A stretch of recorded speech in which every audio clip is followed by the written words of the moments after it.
Los saludo con la paz del Señor, buenas noches. Quería compartir con ustedes una reflexión que consta de 4 pensamientos que tienen directamente que ver con el servicio a Dios. El primer pensamiento es que nadie puede decirnos que no podemos servir a Dios. El servicio a Dios es un tema entre Dios y los seres humanos, no es un problema entre seres humanos. Es decir, que nadie puede decirnos que no podemos servir a Dios, porque es un tema entre Dios y nosotros directamente. Vamos a poner un par de ejemplos. Primer ejemplo, cuando nosotros estamos en oración y nosotros le pedimos a Dios que bendiga a una persona, nosotros le pedimos a Dios que la libre de un mal, que la libre de una enfermedad, que la libre de un peligro, que la libre de un accidente, que la bendiga en el área económica o espiritual, en cualquier área, que la bendiga de esa persona, en el área intelectual, que le haga salir correctamente un trámite. Cuando nosotros estamos pidiéndole a Dios por algo que no es nuestro, sino que es de otra persona, eso es un servicio a Dios y el nombre es intercesión. Otro ejemplo más, cuando nosotros le compartimos nuestro testimonio, es decir, nuestra experiencia de vida con Cristo, a cualquier otra persona, al vecino, a algún familiar, al compañero de trabajo, al compañero de estudio, a cualquier persona que nosotros le compartamos nuestra experiencia de vida con Jesucristo, en qué cambió nuestra vida, cómo fue nuestro encuentro con Jesucristo, también es un servicio a Dios, y ese servicio a Dios se llama evangelismo. Cuando nosotros, otro ejemplo más, cuando nosotros no abrimos la boca para predicar de Cristo, pero sí damos el ejemplo de un comportamiento cristiano, es decir, dejamos de hacer algunas cosas porque a Dios no le agrada y comenzamos a hacer otras cosas porque a Dios le agrada que hagamos eso, y nosotros de esa manera damos el ejemplo de un buen cristiano. Somos como pequeños Cristos y estamos mostrando y predicando de Jesucristo y del comportamiento del gobierno de Dios, del gobierno de Cristo sobre nosotros y sobre la vida de las demás personas también. Sin hablar de Cristo podemos estar predicando de Cristo, y esto también es evangelismo. La palabra de Dios dice también en el libro de Mateo capítulo 7 versículo 21 en adelante que Dios utilizó incluso a personas con maldad, que eran malas. Y vamos a ver qué es lo que dice. No todo el que me dice Señor, Señor, entrará en el reino de los cielos, sino el que hace la voluntad de mi Padre que está en los cielos. Versículo 22. Muchos me dirán en aquel día, Señor, Señor, ¿no profetizamos en tu nombre? ¿Y en tu nombre echamos fuera demonios? ¿Y en tu nombre hicimos muchos milagros? Y entonces les declararé, nunca os conocí, apartados de mí, hacedores de maldad. Es decir, si son hacedores de maldad, quiere decir que son personas malas. Pero aún así Jesús no niega que lo que dicen estas personas, que en el nombre de Jesús hicieron muchos milagros, no uno, muchos milagros, y echaron fuera demonios, plural, es decir, varios demonios. Y no solamente eso, también profetizaron en el nombre del Señor. Es decir, que cuando Cristo vuelva a buscar su iglesia, va a decirle esto a las personas que se comportaron mal, más allá de que hayan sido utilizadas por Dios en distintas áreas, en distintos ministerios y con distintos servicios hacia Él. Es decir, volvemos nuevamente. Nadie puede decirnos que, no, mira, vos no estás para esto, vos no sos para el servicio a Dios. Nadie nos puede decir esto, porque Dios utiliza a quien Él quiere, en el momento que Él quiere, así sea bueno, sea malo, sea incluso hasta un animal. Y vamos a verlo porque literalmente es así. Y esto lo vemos en la historia, en el libro de Números, capítulo número 22. Lo podemos ver en la historia de Balaam. Balaam era un profeta reconocido por Dios, más importante que nada por Dios, y también reconocido por los hombres, y no solamente por cualquier hombre, sino por hombres poderosos de la época, muy poderosos y poderosos económicamente. El pueblo de Dios tenía una promesa de parte de Dios de que iba a poseer la tierra prometida. Esta tierra prometida formaba parte Moab también de esta tierra prometida, y los que habitaban Moab, es decir, los moabitas, estaban asustados porque Dios estaba con los israelitas para darles la posesión de todas las tierras. Entonces, por este miedo, por este temor que tenían, al rey de Moab, una persona muy poderosa económicamente, que se llamaba Balac, quiso endulzar con riquezas al profeta de Dios, que se llamaba Balaam. Le ofreció muchas riquezas y muchos regalos a cambio de que maldijera al pueblo de Dios para poder ganar la batalla contra el pueblo de Dios. Entonces,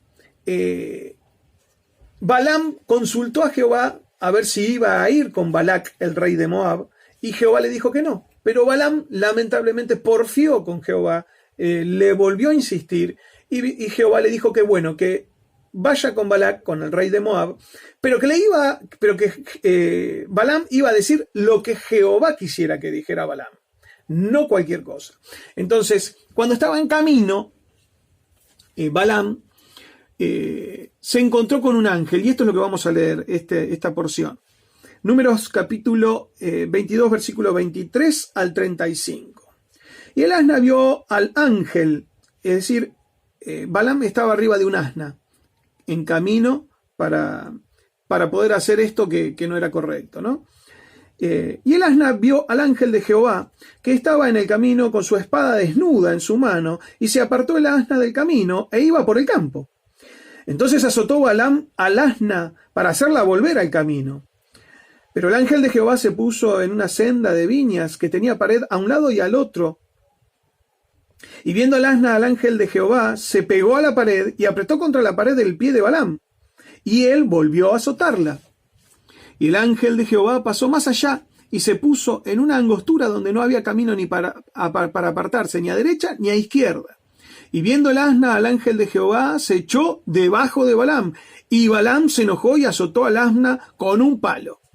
Entonces Jehová abrió la boca del asna, la cual dijo a Balaam: ¿Qué te he hecho que me has azotado estas 3 veces? Y Balaam respondió al asna: porque te has burlado de mí. Ojalá tuviera espada en mi mano y ahora te mataría. Y el asna dijo a Balaam: ¿No soy yo tu asna? Sobre mí has cabalgado desde que tú me tienes hasta este día. ¿He acostumbrado a hacer así contigo? Y él respondió: no. Entonces Jehová abrió los ojos de Balaam y vio al ángel de Jehová que estaba en el camino y tenía su espada desnuda en su mano, y Balaam hizo reverencia y se inclinó sobre su rostro. Y el ángel de Jehová le dijo: ¿por qué has azotado tu asna estas 3 veces? Y aquí yo he salido para resistirte, porque tu camino es perverso delante de mí. El asna me ha visto y se ha apartado luego de delante de mí estas 3 veces. Y si de mí no se hubiera apartado, yo también ahora te mataría a ti y a ella dejaría viva. Entonces Balaam dijo al ángel de Jehová: he pecado porque no sabía que tú te ponías delante de mí en el camino. Mas ahora, si te parece mal, yo me volveré. Y el ángel de Jehová dijo a Balaam: ve con estos hombres, pero la palabra que yo te diga, esa hablarás. Así Balaam fue con los príncipes de Balac. Podemos ver que Balaam, el profeta reconocido de Dios, perdió su visión espiritual, no pudo ver al ángel, no pudo comprender la voluntad de Dios, y por una sencilla razón, por dureza de su corazón. Y la dureza de su corazón consistía principalmente en 2 factores. El primer factor, el amor a las riquezas, es decir, él tenía un deseo de ser enriquecido a cambio de dar un servicio, que eso no es lo correcto. Dios en su palabra dice: de gracia recibiste, de gracia debes dar. ¿Sí? Entonces, uno no debe servir a Dios con el afán de enriquecerse, sino hacerlo con ánimo pronto y con sencillez de corazón. Y el segundo error que cometió Balaam, y no menos importante, es que ni siquiera se dio cuenta que le estaba hablando a un asna. Es decir, él en su orgullo, él en su posición, estaba seguro de que él tenía la visión, no el asna.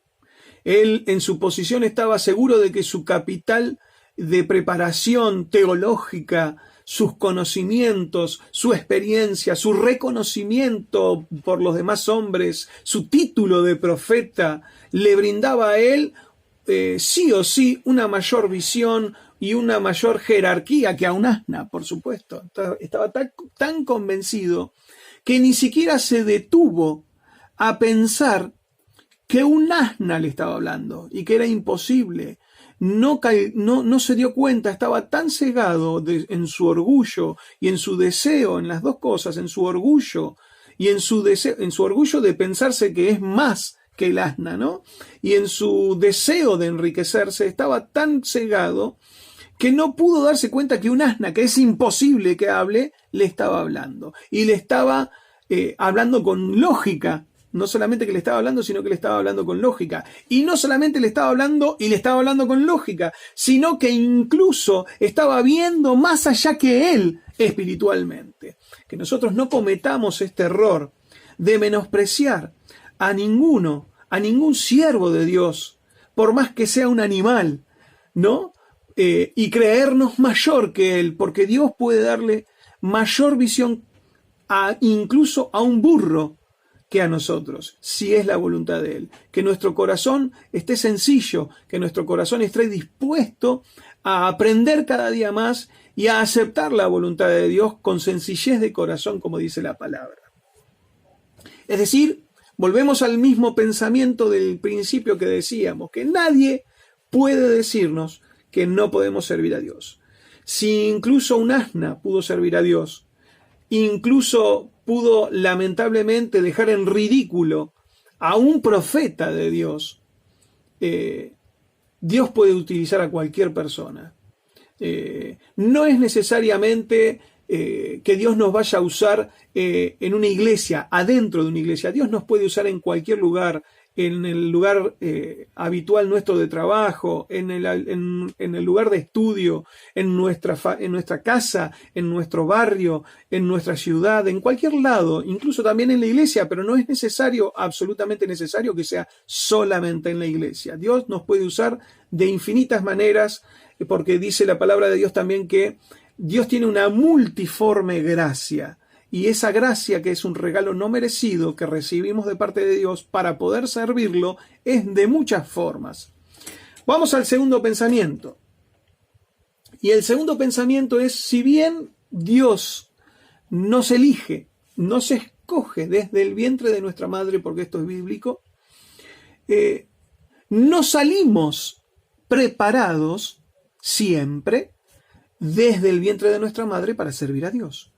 A veces, y yo creo que la mayoría de las veces, es necesario que pasemos por un proceso de aprendizaje, no solamente intelectual, que es necesario, sino empírico, es decir, tener la vivencia necesaria como para poder entender la voluntad de Dios y actuar dentro de la voluntad de Dios con el amor real de Dios. Vamos a dar algunos ejemplos. Primer ejemplo, Jacob. Jacob, el nombre de Jacob significa suplantador, y él nació tomado del calcañar de su hermano Esaú.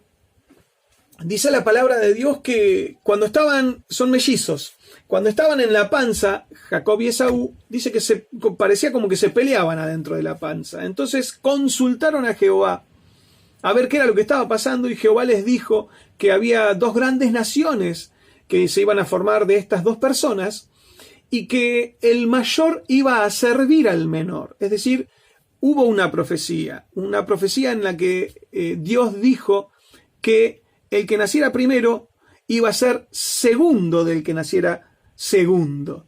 ¿Me explico? Bueno, dentro de esta profecía pasó el tiempo, y Jacob fue el que nació segundo y el que nació primero, es decir, el primogénito. era Esaú. Jacob codiciaba la primogenitura y por ende, por ser primogénito, Isaac, el papá de los dos, quería darle la bendición de Abraham a Esaú también. Entonces Jacob estaba codiciando toda esta bendición, ¿no? Entonces, ¿qué pasó? Un día Esaú, que era cazador, fue a cazar para poder comer y no consiguió nada y tenía hambre. Y en esta situación con hambre, Jacob se aprovechó de esta situación y le pidió a su hermano, a cambio de un potaje, de una comida de lentejas, le pidió la primogenitura a cambio, es decir, se la compró a través de la comida esta. Lamentablemente Esaú cometió el error de acceder, pero más allá de eso, no fue una actitud noble. No fue una actitud noble. Jacob se aprovechó de su hermano y le quitó algo que le pertenecía y que era de su hermano. No tendría que haberlo hecho. Lo correcto, lo bueno, hubiera sido que le diera sin buscar nada a cambio, sin buscar ninguna recompensa a cambio. Entonces, ahí podemos ver el corazón de Jacob, que estaba equivocado, más allá de que había una profecía y de que Dios ya había determinado de que la bendición iba a ser para Jacob. Siguió el tiempo pasando y ya Isaac se había hecho anciano y ya no veía claramente. Entonces ya Isaac tomó la decisión de dar la bendición de Abraham, transmitírsela a Esaú, no a Jacob, y le dijo que vaya a cazar y que luego que vaya a cazar le iba a preparar una comida a su papá, Esaú, y que luego de comer le iba a dar la bendición. Aconsejado por su mamá, Jacob engañó a su papá. Cuando su hermano Esaú sale a cazar, al poco tiempo va a Jacob, antes de que volviera de cazar su hermano, y le da la comida a su papá. Y aconsejado también por su mamá, se pone una piel de cordero para similar los brazos de Esaú, porque Esaú era con mucho vello, con mucho pelo, y Jacob era lampiño. Entonces, cuando va a ver a su papá, le dice: acá estoy, papá, soy Esaú y vengo para que me des la bendición. Y Isaac le dice: pero yo te escucho la voz de Jacob. A ver, vení que te voy a tocar a ver si sos Esaú o Jacob. Y le tocó el brazo y como sintió los vellos de la piel de la lana, pensó y fue engañado Isaac y pensó que era Esaú cuando en realidad era Jacob. Que nosotros podamos aprender también de acá, de este error que cometió Jacob porque mintió. Es decir, esto también demuestra que su corazón no estaba preparado para servir a Dios, no era un siervo de Dios hasta este momento con un corazón correcto, porque estaba mintiéndole y le mintió en esta oportunidad 4 veces a su papá para recibir la bendición. Que no cometamos el error de tener en nuestros ministerios, en nuestros servicios a Dios y en nuestra vida, la voz de Jacob y los brazos de Esaú. Que podamos actuar, vivir de acuerdo a cómo predicamos, a lo que decimos, ¿sí? Y bueno, esto es un error también común. Podemos ver que Jacob como que no esperó la profecía de Dios que se cumpliera sola dentro de la voluntad de Dios. Jacob presionó, Jacob actuó, incluso mintió para recibir la bendición de Dios que Dios ya había profetizado que era para él. No hay nada que el hombre pueda hacer para sacarnos la bendición que Dios ya determinó desde que nacimos o de que estábamos en el vientre de nuestra mamá para cada uno de nosotros. Nada Nadie puede sacarnos la bendición que ya determinó y la profecía de Dios que ya dio para que seamos sus siervos, para que seamos sus hijos, para que tengamos la promesa de Él. Esta promesa es la salvación. Si creemos en Él y lo seguimos y lo aceptamos como nuestro Señor, ¿no? Bueno, volviendo al tema de que tenemos que pasar un proceso.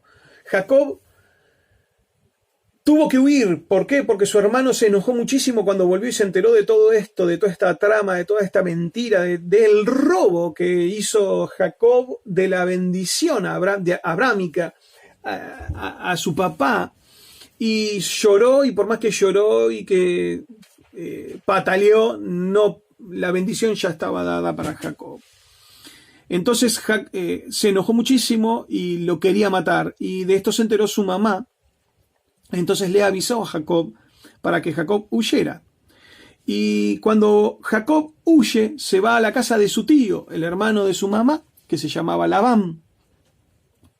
Y en el camino ya tiene un primer encuentro con Dios. Y en ese primer encuentro ya comienza en él un proceso de cambio en su vida, un proceso de cambio en su mente, en su corazón. Al encontrarse con Labán,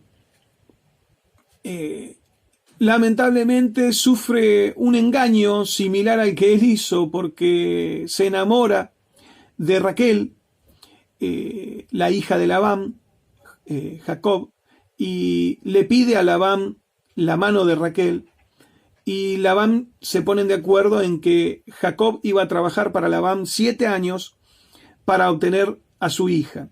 Y cuando terminan esos 7 años,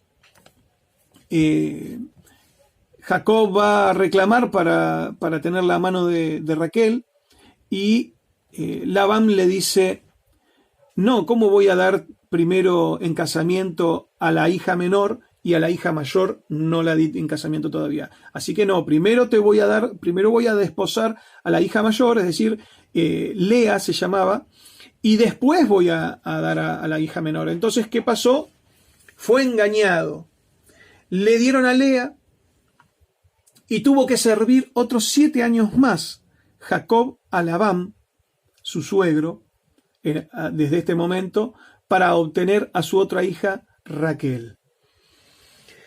A partir de ese momento, Dios empieza a bendecirlo a Jacob, y tiene una vida de bendición y de prosperidad Jacob, al punto tal que Labán empieza a tener envidia de él y empieza a tener problemas con Jacob.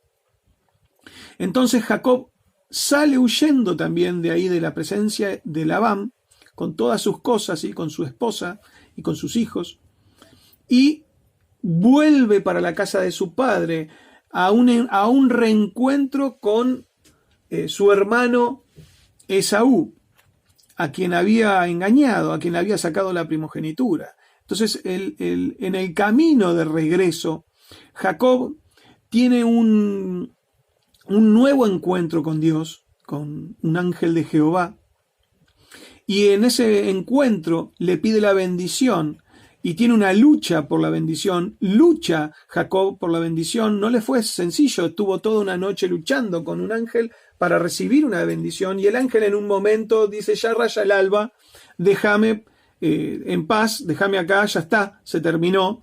Y Jacob le dice: no te dejaré si no me bendices. Es decir, ahí ya Jacob empezaba a comprender que la bendición tenía que venir de Dios, no de los hombres. Que la bendición era un trabajo, era una lucha.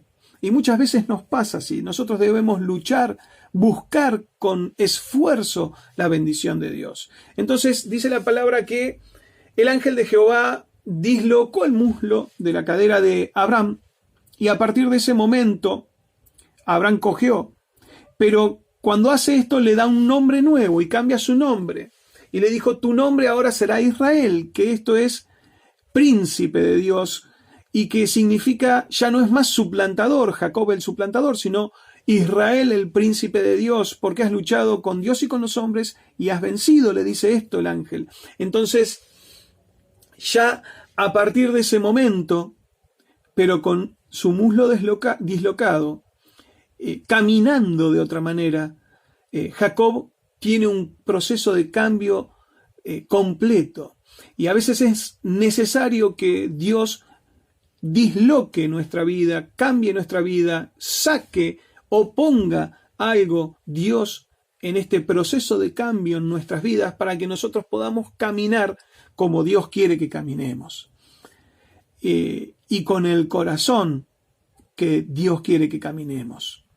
Este es uno de los ejemplos de que Dios muchas veces utiliza el tiempo y Dios utiliza también un proceso para que nosotros podamos servirlo correctamente, para que nosotros seamos hijos con un corazón correcto como Él quiere. Podemos decir otro ejemplo más. Moisés. Moisés tenía el deseo ferviente de servir a Dios, defender al pueblo de Israel. Podemos recordar que el pueblo de Israel estaba sumergido en la esclavitud en el medio de Egipto y los egipcios hacían sufrir muchísimo a los israelitas y en un momento Moisés ve a un egipcio que estaba castigando a un israelita y Moisés mata al egipcio. Es decir, Moisés cometió un error. El error que comete Moisés es tomar por su propia mano, por sus propias fuerzas y levantarse como protector del pueblo de Dios sin que Dios le diga nada, sin que Dios lo mande y fuera del tiempo de Dios. Entonces, ¿qué es lo que le pasó a Moisés? Lamentablemente tuvo que huir porque por este asesinato iba a tener una reprimenda grande de parte del faraón, el rey de los egipcios. Entonces tuvo que huir y huyó al desierto y este error le costó 40 años en el desierto, lamentablemente. Entonces, ¿qué pasó? Cuando está en el desierto, Moisés tiene un encuentro real con Dios en una zarza que está encendida y que no se consume, encendida a fuego, y nunca se consume. Entonces va, se acerca a la zarza y Dios directamente le habla. Y las primeras palabras son, Moisés, sácate el calzado de los pies porque el lugar donde estás es tierra santa. Entonces ahí empieza a tener una relación con Dios y durante todos esos 40 años que Moisés está en el desierto tiene un proceso de cambio en su vida y un encuentro con Dios real en el que Dios lo envía nuevamente con poder al pueblo de Egipto para sacar al pueblo de Dios de ahí. Pero esta vez lo envía con su poder y con su apoyo. Y ahí ya no era Moisés el hombre, sino era Moisés el siervo, el profeta de Dios, el más grande de todos los tiempos, nombrados en la Biblia, en la Torá, en la Biblia israelita también, ¿no? Hubo un cambio también. No nació Moisés siendo Moisés. Moisés tuvo un proceso de cambio en el que Dios, hablando con él, tratando con él, y en el proceso ese de cambio Moisés es aprendiendo a escuchar la voz de Dios y a comportarse dentro de la voluntad de Dios.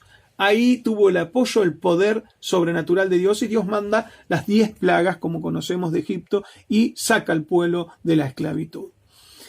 Otro ejemplo más de que Dios hace pasar por un proceso de cambio a las personas. Saulo de Tarso.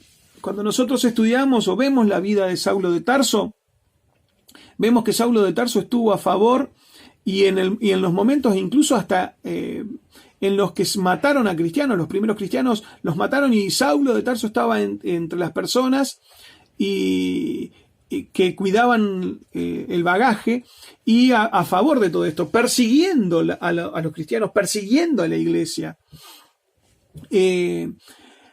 Cuando Saulo de Tarso tiene un encuentro con Jesucristo, se cae del caballo y cuando se cae del caballo queda ciego y Jesús le dice directamente a Saulo de Tarso, Saulo, Saulo, ¿por qué me persigues?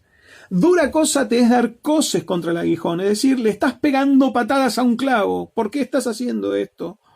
Entonces Saulo de Tarso ahí entiende de que estaba equivocado, de que estaba caminando mal, de que estaba en pecado, y ahí es cuando Saulo de Tarso le dice a Jesús, Señor, ¿qué es lo que tengo que hacer?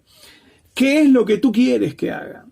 Y ahí empieza el cambio repentino de Saulo de Tarso, en el que termina un proceso de aprendizaje, luego uno de los apóstoles ora por él, y se le caen como unas escamas de los ojos y vuelve a ver y empieza su proceso de cambio, aprende del camino de Jesucristo, de la vida de Jesucristo, y empieza a predicar de Jesucristo, es decir, todo lo contrario a lo que estaba haciendo antes. En este proceso de cambio, el Señor le cambia incluso hasta el nombre, podemos decir, porque ya en el capítulo 13 de Hechos, versículo 9, podemos empezar a ver que ya no le decían Saulo de Tarso, sino que ya le empezaban a decir Pablo. Y este Pablo estaba lleno del poder del Espíritu Santo, dice la palabra. Y como sabemos todos, Saulo de Tarso ya no vivía más, ya vivía Pablo, el apóstol que había sido dado para siervo de Dios para brindar la palabra de Dios y predicarle a los gentiles. Y yo me hago una pregunta, volviendo al tema. ¿Nacieron todos con el corazón y con el servicio a Dios correctamente? ¿No tuvieron todos que pasar un proceso de cambio, un aprendizaje? No cometamos los errores que vemos, que el Señor permite que veamos en su palabra para que podamos nosotros tener el apoyo de Dios en todo momento. Luego de un encuentro con Dios, sus vidas empezaron el proceso, y luego de que Dios hizo ese proceso, empezaron el servicio de la manera que a Dios le gusta. Podemos ver, de esta manera nosotros podemos terminar con el segundo pensamiento. El segundo pensamiento era que Dios nos escoge desde el vientre de nuestra mamá, pero que muchas veces, y casi siempre, nos hace pasar por un proceso de aprendizaje. Tercer pensamiento. No esperes que Dios te nombre con apellido y nombre, ¿sí? Con nombre y apellido, para que lo empieces a servir. No esperes que Dios te mande un mail, que Dios te mande una carta documento, porque no va a pasar. Podemos ver un ejemplo claro en Isaías, capítulo 6. ¿Veis? Isaías capítulo 6, versículo número 8. Estamos acá leyendo sobre Isaías, el gran profeta de Dios, cuando Dios se presenta delante de él con gran poder y gloria. Y vamos a leerlo. Isaías 6, 8.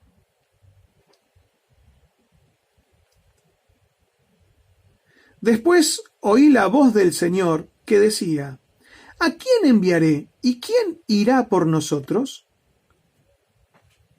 Entonces respondí yo: heme aquí, envíame a mí.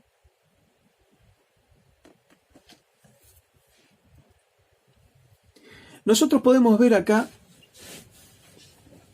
que Isaías, estando en la presencia de Dios, escucha a Dios hablar como si estuviese pensando en voz alta. ¿A quién enviaré? ¿Quién irá por nosotros? Dios no dijo: Isaías, a vos te estoy diciendo, mirá, tenés que ir a hacer tal cosa. No. Isaías tomó la decisión espontáneamente, directamente ante la necesidad. Isaías se ofreció. Ante la necesidad, ofreció su trabajo. Envíame a mí, yo voy a ir. Y esto es lo que el Señor quiere de nosotros. ¿Sí? Este pensamiento está directamente relacionado también con el cuarto pensamiento, que es: si no lo servimos nosotros, Dios va a usar a cualquier otro. Esto lo podemos ver en el libro de Esther. Esther, capítulo 4, versículo 13 al 14. Había un problema grave.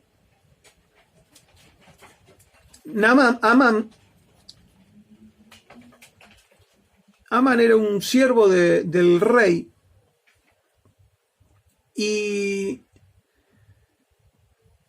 no quería a Mardoqueo, que era el tío de Esther, no quería al pueblo de Israel, que también era el pueblo de Esther, que Amán lo ignoraba esto. Y él hizo toda montó todo una cosa como para poder exterminar al pueblo de Dios. Y le pidió esto al rey y el rey accedió. Entonces estaban muy preocupados todos. Estaban todos realmente atemorizados por este motivo. Y Mardoqueo, cuando se entera de todo esto, le habla a Esther. Y acá vamos a ver lo que le dice a Esther. Dijimos que era en el libro de Esther, capítulo 4, versículo 13 y 14. Entonces dijo Mardoqueo que respondiesen a Esther: no pienses que escaparás en la casa del rey más que cualquier otro judío, porque si callas absolutamente en este tiempo, respiro y liberación vendrá de alguna otra parte para los judíos, mas tú y la casa de tu padre pereceréis, y quién sabe si para esta hora has llegado al reino. Es decir, ¿qué era lo que pasaba? Mardoqueo le dice a Esther que actuara, y Esther tenía temor. ¿Por qué motivo? Porque no podía presentarse delante del rey si el rey no la llamaba, porque si el rey no la llamaba, tenía que ser muerta la persona por presentarse delante del rey sin que el rey lo llame, salvo en el único caso que el rey extendiera su cetro de oro ante esa persona. En el caso ese, únicamente ahí se le perdonaba la vida a la persona y la persona podía hablar con el rey, ¿no? Pero únicamente en ese caso. Es decir, que Esther no podía acercarse. Si se acercaba, se arriesgaba grandemente. Su vida estaba en altísimo riesgo. Entonces, le dice Esther: pero mira, ya sabemos las leyes que hay que dicen esto. Entonces Mardoqueo le contesta esto que estamos hablando, esto de lo que leímos, ¿no? No creas que vas a zafar de esto. Y de repente Dios permitió que hoy estuvieras acá, en esta posición, para que pueda Dios usarte a vos y liberar a su pueblo. ¿Recibió Esther de parte de Dios un ángel que baje y le diga: mirá, tenés que hacer esto? No, le habló Mardoqueo, su tío. Es decir, muchas veces Dios utiliza a personas muy cercanas a nosotras, también a nuestros propios familiares, para decirnos cuál es su voluntad. Nosotros debemos estar atentos y con un ánimo pronto y pensando en cuál es la voluntad de Dios, porque el deseo, el ideal que tenía Esther y Mardoqueo era la liberación del pueblo de Israel, que no estuvieran mal, y en este caso no solamente no eran liberados, sino que iban a ser ejecutados todos. Entonces, ¿qué pasó? Esther pidió entonces a Mardoqueo, le contesta, le dice: bueno, está bien que sí, que iba a presentarse delante del rey, pero que antes iban a que convocara a ayuno a todas las personas, que estuvieran 3 días ayunando sin comer y sin tomar día agua. Y noche ayunaron 3 días para que el Señor escuchara la petición, es decir, que buscó la santificación, buscó la presencia de Dios y en oración. Luego de esto, por supuesto, se presenta delante del rey Esther, y el rey, cuando la ve,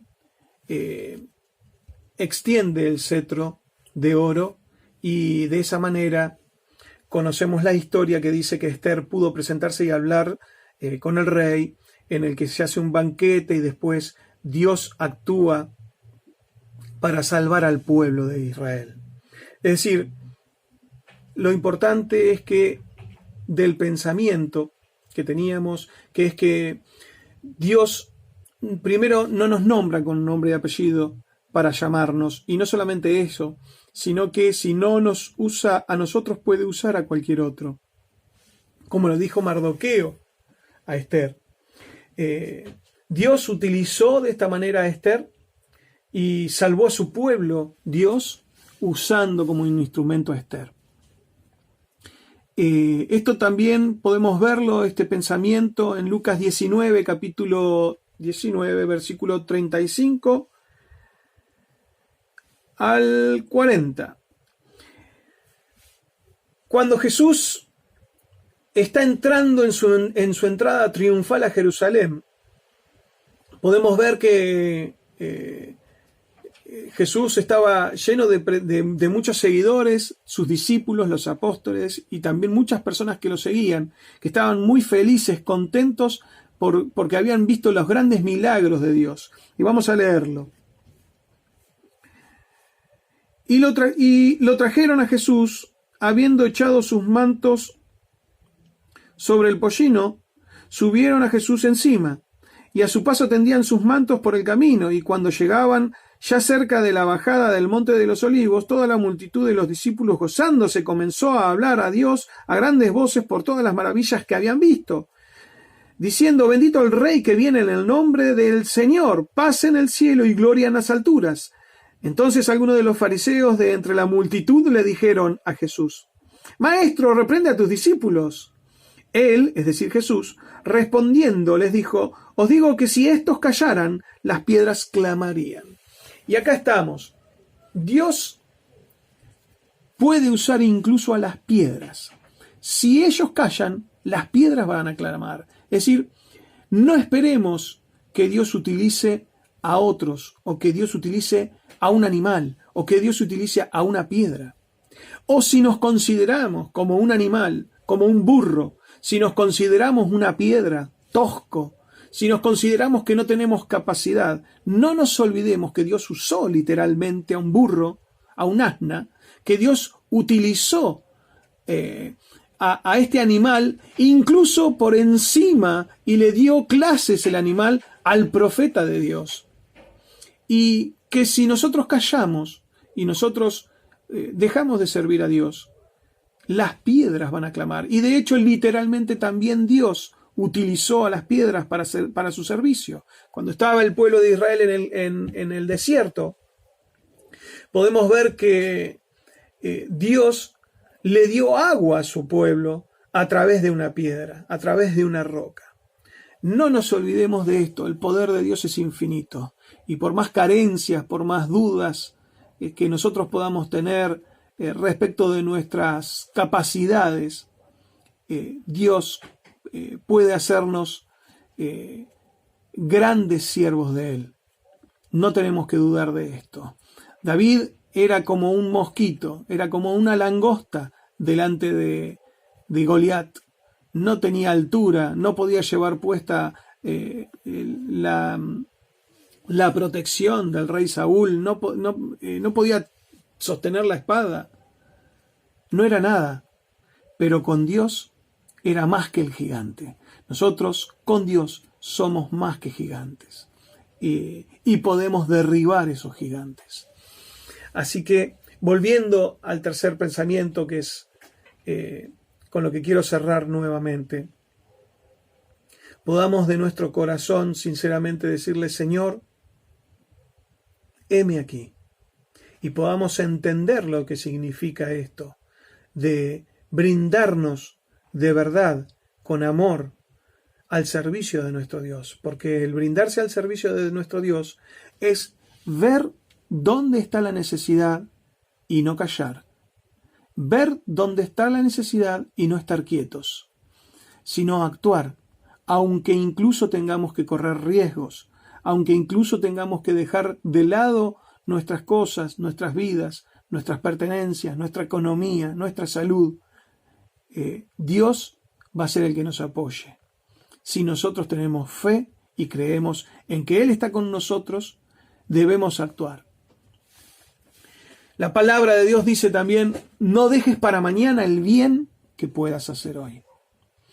Vamos a orar. Padre, gracias te damos por tu palabra, por tu misericordia, por tu amor. Te pedimos que recibas nuestras vidas en tu presencia, en tus manos, y que podamos ser, Señor, siervos con un corazón sencillo, con un corazón sincero a ti, que podamos servirte, Padre, pero no con cualquier servicio, Señor, que podamos servirte con un servicio santo, que podamos servirte dentro de tu voluntad, en lo que tú quieres, para lo que tú has designado que estemos sirviéndote en la vida. En el nombre de Jesús, Padre, como el más pequeño de tus hijos, bendigo a todos mis hermanos que con un corazón sincero están buscando tu presencia para servirte. Los bendigo en el nombre del Padre, del Hijo y del Espíritu Santo, desde su cabeza hasta la planta de sus pies. Amén. Dios te bendiga.